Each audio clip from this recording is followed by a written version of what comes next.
Okay, so our last speaker for today in Annie Hall is Sofija Milunov, and her current position is the business intelligence developer at the company Stata Group IT Solutions from Serbia. Stata is a leading manufacturer of high-quality pharmaceuticals, and also she is going to show us the importance of visualization and if it should be only used as a storytelling or decision-making tool as well. So just a short intro of our sponsors, and after that the floor is yours. Thank you, Sofija.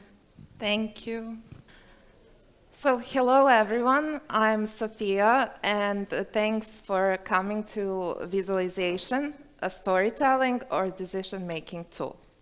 So let's see our agenda for today. Of course, I will first present myself and the company I'm working for, and then we will talk about storytelling using data and decision-making. We'll mention that as well. And at the end, I will try to conclude what was my point. And last but not least will be questions. So, as I said, I'm Sofija. This is my first time speaking like this on a conference publicly, so I'm super frightened, but also super excited. I'm a business intelligence developer. I've been working in the data industry almost 5 years. In December will be 5 years. And currently I'm working at a company called Stata IT Solutions. It's part of Stata. Stata is a pharmaceutical company, a German one, and it's a corporation. It has over 50 affiliates worldwide. And I'm part of the team called Central Data Hub. And what my boss from Germany likes to say, our job is to bring data to people. I suppose you heard this sentence so many times. I hear it every day, I don't know how many times. Anyway, what we do is we take data from various sources, ingest into our data warehouse. By doing that, we use a tool called Azure Data Factory. Our data warehouse is Snowflake, so we are 100% on cloud. Then we transform the data in the way that is readable for visual tools like Power BI and Tableau. I'm a fan of Tableau, very fan. And then we teach business to have a data-driven mindset. What that means. So when they have data available, to know how to use visual tools in order to do some calculation, visualization, and then to have an information. Based on that, they create a knowledge, and actually, by using that knowledge, they can make a decision, and based on that decision, they can make action. So that's basically what we are trying to achieve in our team.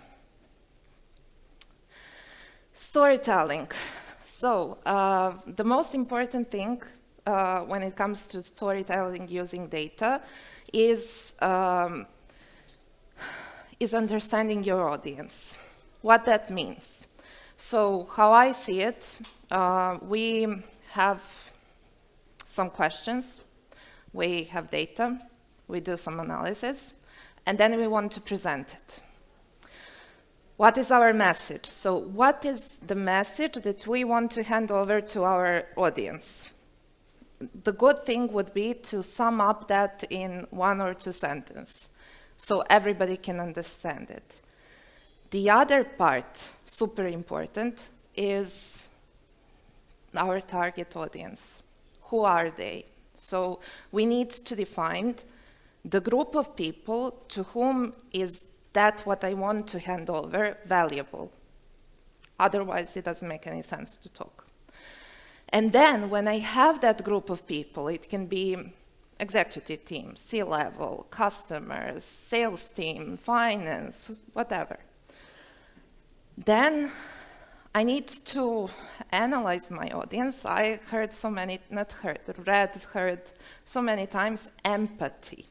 Empathy to your audience, meaning not just their titles, how much they understand the data, how can they, the message that I hand over to them, will they understand it? So if my dashboard is full of pie charts, line charts, and similar, maybe they don't know to read that. So it's pointless. Even if it's a good dashboard, effective one, if they don't know to read it, then I did nothing there.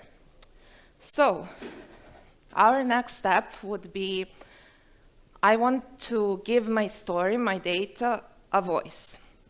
And I want my audience to be touched by that voice. That sounds very poetically, I know. But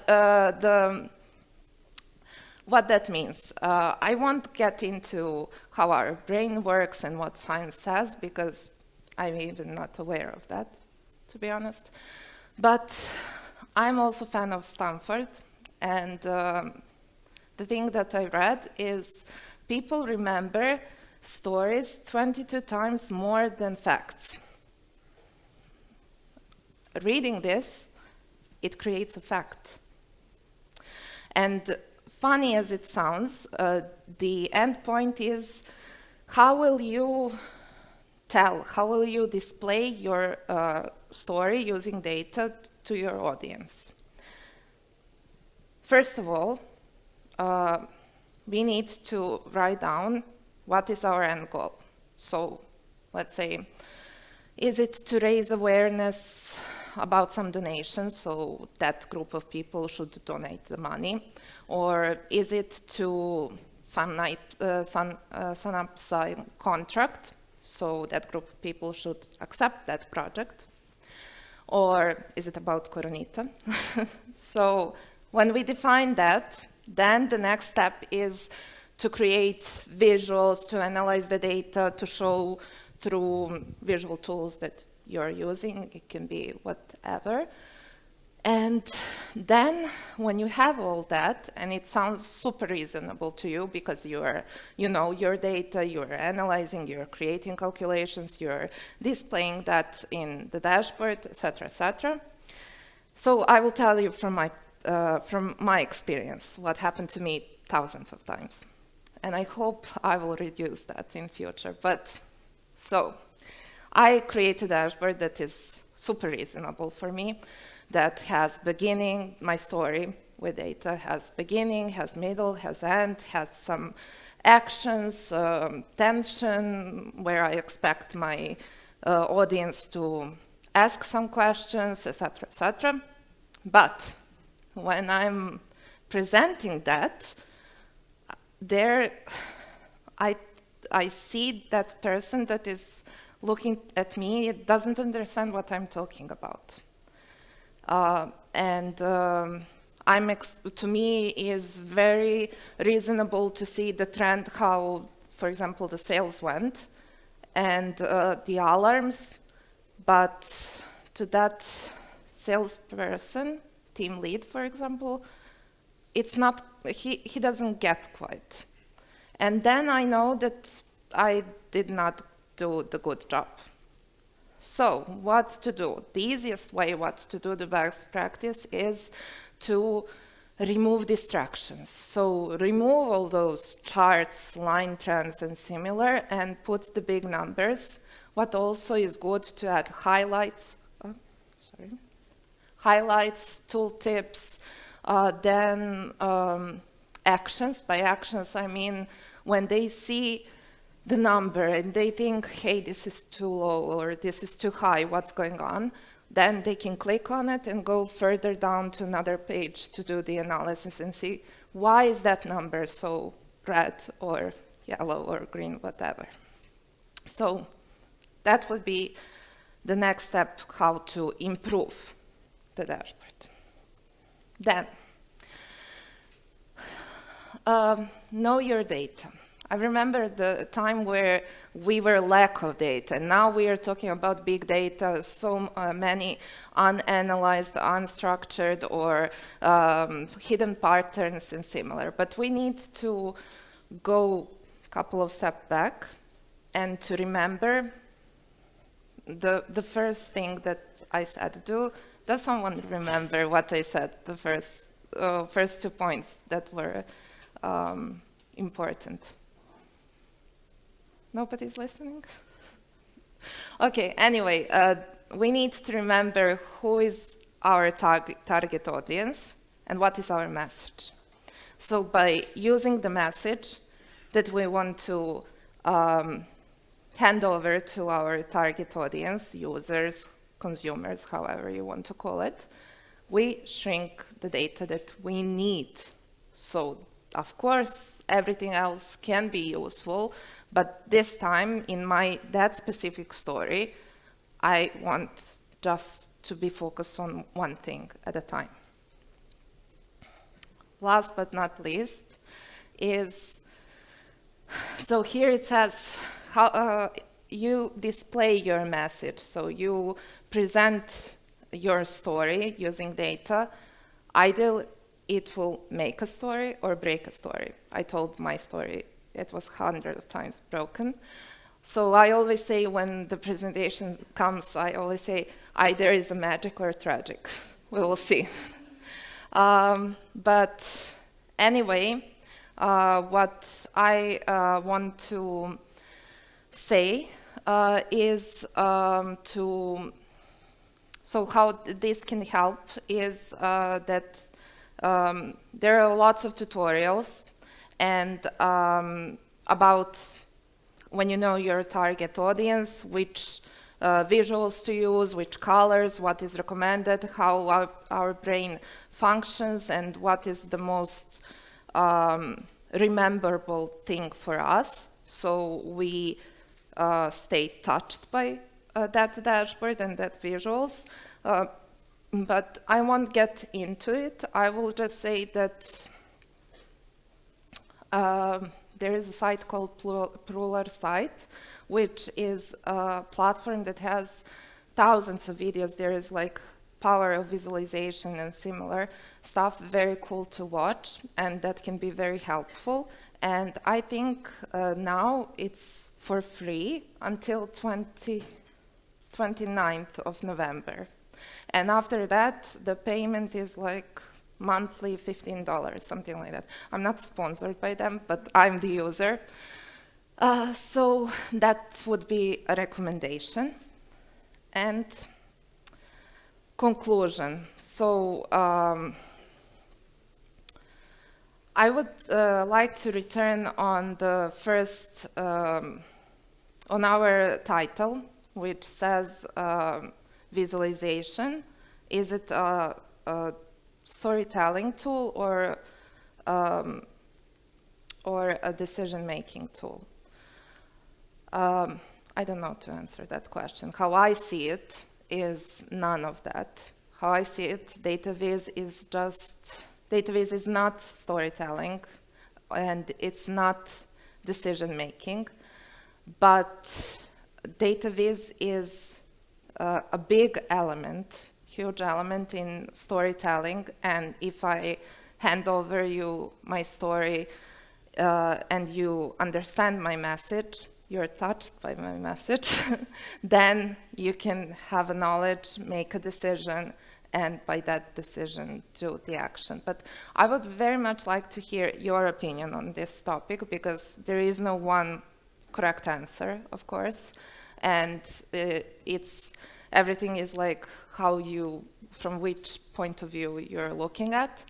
But before that, I would very much like to stay in contact through LinkedIn, and this is my email address. And I would like to say huge, huge, huge thanks for being here and listening to me, and big thanks for Data Science Conference for making this possible. And please ask me questions, and I would like also to hear your opinion on our conclusion. Thank you, Sofia. Applause. So, do we have questions from the audience?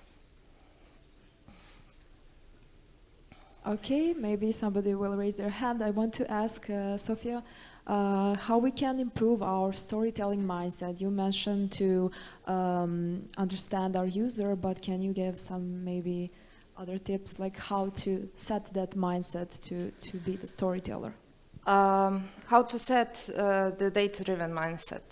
So it's not easy. It's not easy if you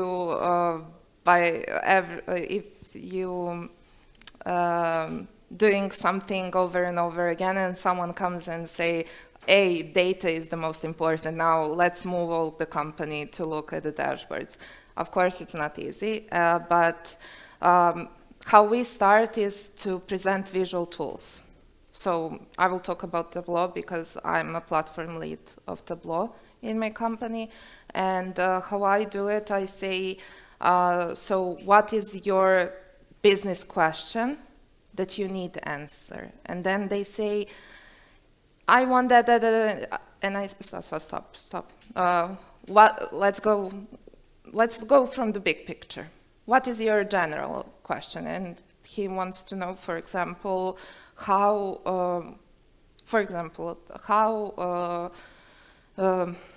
my sales team did last month. Did we reach our goals? Okay, that's a question. So first of all, we want overall to see how your team did last month. What is the threshold? What is your goal? And then